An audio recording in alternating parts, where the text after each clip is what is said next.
रेखीय वेग और कोणीय वेग में संबंध, relation between linear velocity and angular velocity. Clear that? तो देखते हैं इसको। अच्छा सवाल है और इसका महत्वपूर्ण है। जितना महत्वपूर्ण ये सवाल है ना, उतना इसका उपयोग भी है, इसलिए दोनों ही तरीके से ये ज़्यादा महत्वपूर्ण हो जाता है। तो देखते हैं। अच्छा, क्वेश्चन कैसे आता है? रेखीय वेग और कोणीय वेग को परिभाषित कर इनमें संबंध स्थापित कीजिए, ऐसा आता है। तो बड़ा कठिन काम नहीं हो गया ये, है ना? रेखीय वेग और कोणीय वेग में संबंध है कि कोई टफ काम? मैं रेखीय वेग की परिभाषा देखो, जब कोणीय शब्द आ जाता है ना, तो वो जो हमने इसके पहले वेग पढ़ा है, विस्थापन की दर को वेग कहते हैं, वही क्या हो जाता है? वो क्या हो जाता है? रेखीय हो जाता है। एक्चुअल में जब तक कोणीय शब्द नहीं आया था, तब तक हम वेग ही पढ़ते थे इसको। लेकिन जैसे ही कोणीय शब्द आया, कोणीय आया शब्द, है ना, तो फिर यही वेग क्या हो गया? यही वेग रेखीय वेग में क्या हो गया? परिवर्तित हो गया। और कोणीय वेग तो फिर हम कोणीय वेग कह ही रहे हैं, कोई दिक्कत ही नहीं है। समझ गए? तो ये जो v आप लिखा करते थे, वही है आपका रेखीय वेग। क्लियर है बात? समझ में आ रही बात? यस और नो? यानी सिर्फ सिंगल अगर ये वेग बोल देते हैं, तो वेग बोलने का मतलब जो आप लोग बचपन से पढ़ते आ रहे हो, वेग बराबर दूरी बटे समय वाला, वो वेग है। ठीक है? लेकिन हम वृत्तीय गति में चूंकि दो प्रकार के वेग होते हैं, रेखीय वेग भी होता है, कोणीय वेग भी होता है। तो उस स्थिति में ये जो वेग जो आप बचपन से पढ़ते आ रहे थे, वेग बराबर दूरी बटे समय वाला, ये वेग का नाम क्या हो जाता है? रेखीय वेग हो जाता है। और वृत्तीय गति में तो फिर कोणीय वेग आपने पढ़ा ही है। बात समझ में आ रही क्या बोल रहा हूं मैं? यस और नो? है वो पुराना ही वाला वेग, लेकिन क्योंकि वृत्तीय गति में दो प्रकार के वेग होते हैं, इसलिए उस वेग को हम क्या नाम दे देते हैं? रेखीय वेग नाम दे देते हैं, क्योंकि वहां पर आप रेखा में क्या करते हैं? दूरी नापते हो। ठीक है? दूरी तय करते हो चलते हुए। Clear that? यस और नो? यस। तो ये भी थोड़ा सा कंफ्यूजन आपको दूर हो जाना चाहिए, नहीं तो दिक्कत होगी। अब रेखीय वेग बराबर क्या होगा? जब रेखीय वेग को आप रेखीय वेग बोल रहे हो, तो वो जो विस्थापन होगा वहां पर, जो आप पढ़ते जा रहे हो विस्थापन पुराना वाला, उसको हम यहाँ पर रेखीय विस्थापन कहेंगे। क्या कहेंगे उसको? रेखीय विस्थापन। जब वेग को आप रेखीय वेग बोल रहे हो, तो वहां के विस्थापन को भी क्या बोलेंगे आप? रेखीय विस्थापन कहेंगे। Clear that? ओके। तो परिभाषा बहुत आसान हो जाएगी रेखीय वेग की। रेखीय विस्थापन की दर को, क्या ना, पहली परिभाषा रेखीय वेग, हेडिंग डालेंगे, रेखीय विस्थापन की दर को रेखीय वेग कहते हैं, इसे v से प्रदर्शित करते हैं, है ना? लिख देंगे रेखीय वेग बराबर रेखीय विस्थापन बटे समय अंतराल। फिर कोणीय वेग, कोणीय विस्थापन की दर को कोणीय वेग कहते हैं, इसे ओमेगा से प्रदर्शित करते हैं। ओमेगा इज इक्वल टू, है ना, कोणीय वेग इज इक्वल टू कोणीय विस्थापन बटे समय अंतराल, है ना? दोनों परिभाषाएं होंगी, तो बड़ा कठिन काम नहीं है। रेखीय विस्थापन की दर को रेखीय वेग कहते हैं, कोणीय विस्थापन की दर को कोणीय वेग कहते हैं। अब इसमें संबंध देखते हैं। परिभाषित करने कुछ बोलेगा तो बताएंगे हम, नहीं बोलेगा तो क्यों बताएंगे? देखें, डायग्राम देखते हैं, बहुत ही सरल है। अभी तुम लोग बोलोगे क्यों पढ़ा दिया सर, हम खुद ही कर लेते हैं। यह आपके पास में एक वृत्ताकार मार्ग है, ठीक, और इस वृत्ताकार मार्ग का केंद्र है आपका O, इसकी त्रिज्या जो है वो स्मॉल r है, ठीक, और वस्तु पहले बिंदु A पर है। डेल टी समय पश्चात, कितने समय पश्चात? डेल टी समय पश्चात वस्तु जो है वो A से कहाँ चली जाती है? B। तो इस स्थिति में इसका जो कोणीय विस्थापन हो जाता है वो डेल थीटा हो जाता है। डेल टी समय में कोणीय विस्थापन डेल थीटा, और रेखीय विस्थापन जो है तो ये डेल एस है। डेल एस मतलब कहाँ से कहाँ तक की दूरी होगी बताइए? बिंदु ए से बिंदु के बीच की दूरी आप चलेंगे ऐसा, यहाँ से यहाँ तक दूरी क्या करेंगे आप? नापेंगे, उसको बोलेंगे हम रेखीय विस्थापन। तो डेल एस क्या है? डेल एस क्या है? बोलिए, डेल एस क्या है? बोलो। हाँ,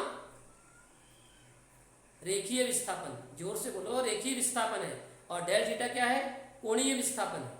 ये कोणीय विस्थापन है, ये रेखीय विस्थापन है, ठीक है। और एक समान कोणीय वेग ओमेगा से क्या कर रही है वस्तु, तो कोणीय वेग हो गया ओमेगा, ठीक। तो तो माना कि कोई कण या माना कि कोई वस्तु बोल दो, वस्तु बोलना है तो वस्तु बोलो, कण बोलना है तो कण बोलो। माना कि कोई कण ओ केंद्र तथा स्मॉल आर त्रिज्या के वृत्ताकार मार्ग पर एक समान कोणीय वेग ओमेगा व रेखीय वेग v से वृत्तीय गति कर रहा है। डेल टी समय में कण का कोणीय विस्थापन डेल थीटा और रेखीय विस्थापन डेल एस है तब। Clear that? यस और नो? बोलिए क्या लिखे? माना कि कोई कण ओ केंद्र तथा स्मॉल आर त्रिज्या के वृत्ताकार मार्ग पर एक समान कोणीय वेग ओमेगा और रेखीय वेग v से गति कर रहा है। डेल टी समय में कण का कोणीय विस्थापन डेल थीटा व रेखीय विस्थापन डेल एस है तब। बताइए 4-5 लाइनों में कोई दिक्कत है क्या? जो डायग्राम में लिखा हुआ है वही बोला मैंने।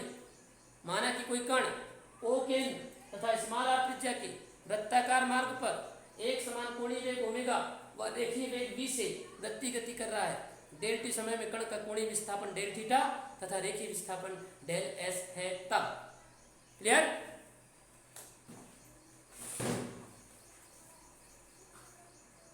तब कोणीय वेग का सूत्र क्या होता है?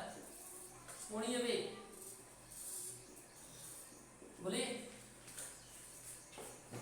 कोणीय वेग इज इक्वल टू, बिल्कुल लिख देते, कोणीय विस्थापन समयांतराल। यस, कोणीय वेग को किससे लिखते हैं बताइए? ओमेगा, कोणीय विस्थापन कितना है? डेल थीटा बटे समयांतराल कितना है? Del t. Equation number first. Okay, कोणीय वेग हो गया। अब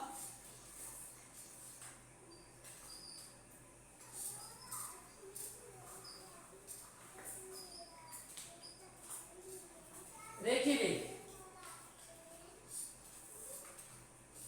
अब रेखीय वेग बराबर क्या होता है बताइए?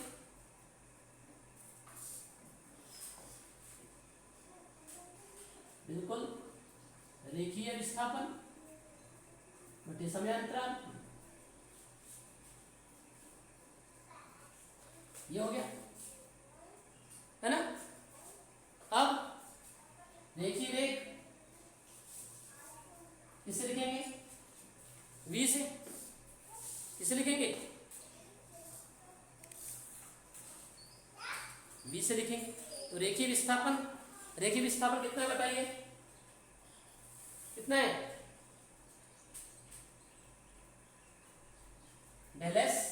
बिल्कुल, तो ये हो गया डेल एस अपॉन समयांतराल डेल टी। इक्वेशन नंबर इसको सेकंड दे दीजिए। अब आप लोगों ने बचपन में पढ़ा होगा कोण बराबर क्या पढ़ा है?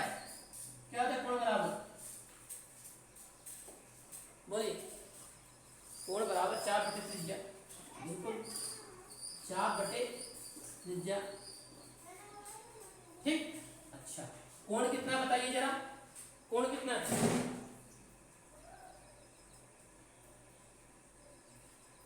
डेल थीटा कोण है। बिल्कुल डेल थीटा कोण हो गया। चाप कौन सा होगा बताइए?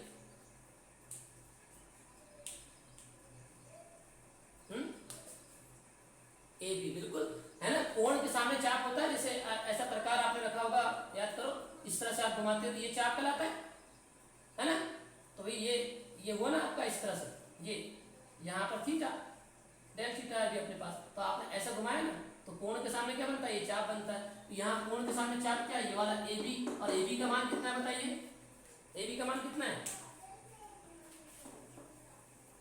Del s. बिल्कुल, तो डेल एस है, तो ये चाप हो जाएगा आपका del s, no doubt, del s upon त्रिज्या। त्रिज्या कितनी? वेल नोन है आर। ओके है ना?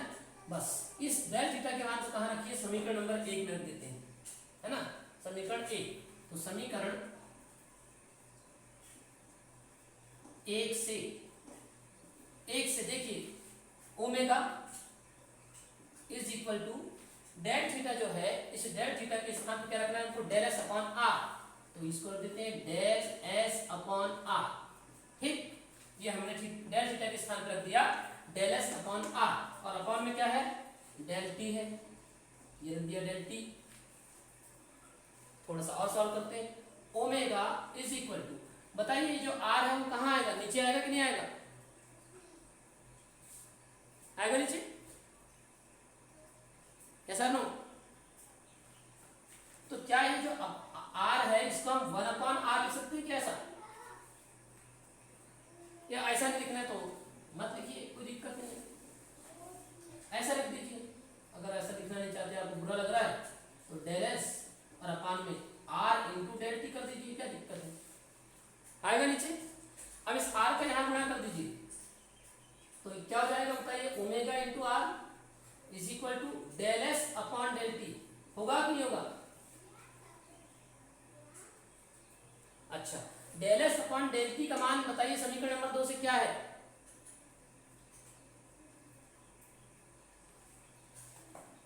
v है ना, v है तो v रख देते हैं, तो बहुत आसान हो जाएगा। Omega into R is equal to v, और यहां दे देंगे कारण, समीकरण नंबर कहां से, 2 से। और इसको इधर लिख देता हूं मैं, लिख सकता हूं कि नहीं, किसी को बुरा तो लगेगा इस लिखने से,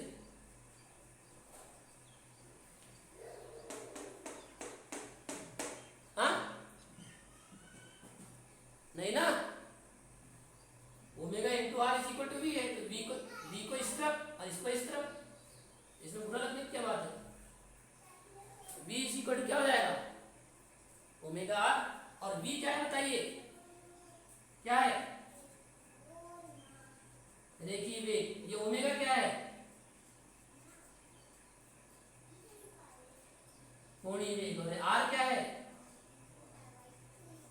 त्रिज्या है। तो बताइए आ गया, रेखीय वेग और कोणीय वेग में संबंध, बताइए अब कठिन है क्या, हाँ बिल्कुल भी कठिन नहीं है, बिल्कुल नहीं है।